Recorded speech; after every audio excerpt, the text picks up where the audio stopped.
नमस्कार. माय रेसिपीज मराठी या आपल्या यूट्यूब चॅनलवर तुमचे मनापासून खूप खूप स्वागत. आज मी बनवत आहे बटाट्याची रस्साभाजी.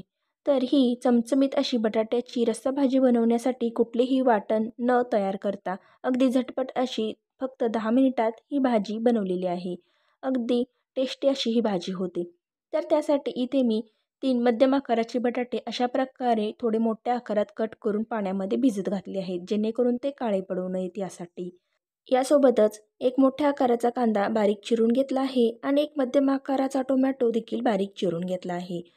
सोबतच 10-15 लसूण पाकळ्या, 1 इंच आले आणि 4 चमचे सुक्या खोबऱ्याचा किस घेऊन ते मिक्सरमधून फिरवून तयार केलेले वाटण देखील घेतलेले आहे. तर ही झाली पूर्वतयारी. तर आता लगेचच बटाट्याची भाजी कशी बनवायची ते पाहूया. तर गॅसवर मी एक कढई ठेवली आहे आणि यामध्ये 4 चमचे तेल ओतावे. तेल चांगले गरम झाले की यामध्ये पाव चमचा मोहरी आणि जिरे घालावेत. जिरे मोहरी छान तडतडू द्यावी. आता यामध्ये अगदी चिमूटभर हिंग घालावा. लगेचच यामध्ये 10-12 कढीपत्त्याची पाने आणि 2 हिरव्या मिरच्या अशा प्रकारे मोठ्या आकारात कापून घालाव्यात. आता हे सर्व साहित्य कलत्याने अगदी हलकेच अर्धा मिनिटभर हलवून घ्यावे. आता यामध्ये बारीक चिरलेला कांदा आणि आलं लसूण सुक्या खोबऱ्याचे वाटण घालावे आणि कलत्याने व्यवस्थित हलवून घ्यावे. आता मध्यम आचेवर हा कांदा आणि आलं लसूण खोबऱ्याचे वाटण चांगले परतून घ्यावे. या वाटणाला आणि कांद्याला छान असा लालसर तांबूस रंग येईपर्यंत परतत राहायचे आहे.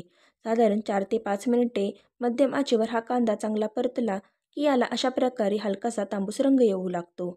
आता 1 मिनिटवर हा कांदा मध्यम आचेवर चांगला परतला की याला पहा अशा प्रकारे छान असा सोनेरी रंग येतो. आता यामध्ये बारीक चिरलेला एक टोमॅटो घालावा आणि हा टोमॅटो देखील चांगला मऊ होईपर्यंत या तेलामध्ये परतून घ्यायचा आहे. टोमॅटो पटकन मऊ होण्यासाठी यामध्ये अर्धा चमचा मीठ घालावे, म्हणजे तो पटकन मऊ होतो. आता हा टोमॅटो चांगला मऊ होईपर्यंत म्हणजे 3 ते 4 मिनिटे मध्यम ते मोठ्या आचेवर चांगला परतत राहायचे आहे. तर आता 3 ते 4 मिनिटानंतर हा टोमॅटो छान असा मऊ होतो. पहा अशा प्रकारे.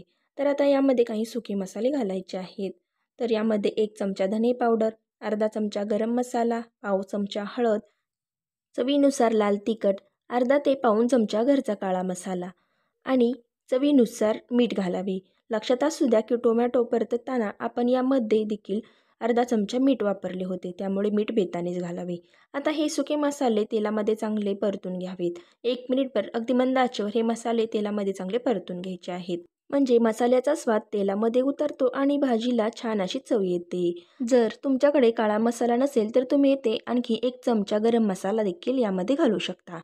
आता मसाले तेलामध्ये चांगले परतले की यामध्ये आपण अगोदरच चिरून पाण्यामध्ये भिजत ठेवलेले बटाटे आहेत ते पाणी निथळून यामध्ये घालायचे आहेत आणि हे बटाटे मध्यम आचेवर या फोडणीमध्येच 1 मिनिटभर चांगले परतून घ्यायचे आहेत.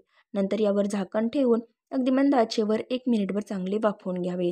म्हणजे सर्व मसाले या बटाट्याच्या कापांना लागतात आणि बटाट्याची भाजी अगदी चविष्ट होते. आता यामध्ये अर्धा चमचा भाजलेले शेंगदाण्याचे कूट घालावे आणि पुन्हा एकदा हे कलत्याने व्यवस्थित मिक्स करून घ्यायचे आहे. तर पहा शेंगदाण्याचे कूट घातल्यानंतर कलत्याने ते मी हे एकसारखे मिक्स करून घेतलेले आहे. तर आता यामध्ये 1 कप मी गरम पाणी ओतले आहे. गरम पाणी ओतल्यामुळे काय होते तर भाजी लवकर शिजते आणि भाजीला छान अशी चव देखील येते. याबरोबरच भाजीला छान अशी तर्री देखील येते. तर इथे मी एकूण 2 कप गरम पाणी ओतले आहे आणि कलत्याने व्यवस्थित हलवून घेतले आहे. आता गरम पाणी ओतले आहे त्यामुळे भाजीला लगेचच उकळी फुटू लागलेली आहे. आता यावर झाकण ठेवून साधारण 7 ते 8 मिनिटे अगदी लो फ्लेमवर शिजू द्यावे. 7 ते 8 मिनिटानंतर यावरील झाकण काढावे आणि पहा अगदी रसरशीत चमचमीत अशी ही भाजी तयार झालेली आहे. इथे मी चमच्याने ही भाजी व्यवस्थित पुन्हा एकदा हलवून घेत आहे. तर येथे तुम्ही पाहू शकता अगदी दाटसर एकसंध अशी ही बटाट्याची रस्सा भाजी तयार झालेली आहे. ही भाजी आपण पुरीसोबत, भाकरीसोबत, चपातीसोबत, भातासोबत खाऊ शकतो. तुम्हाला जर आजची रेसिपी आवडली असेल तर लाईक आणि शेअर करा. चॅनलवर नवीन असाल तर सबस्क्राईब करायला विसरू नका. धन्यवाद.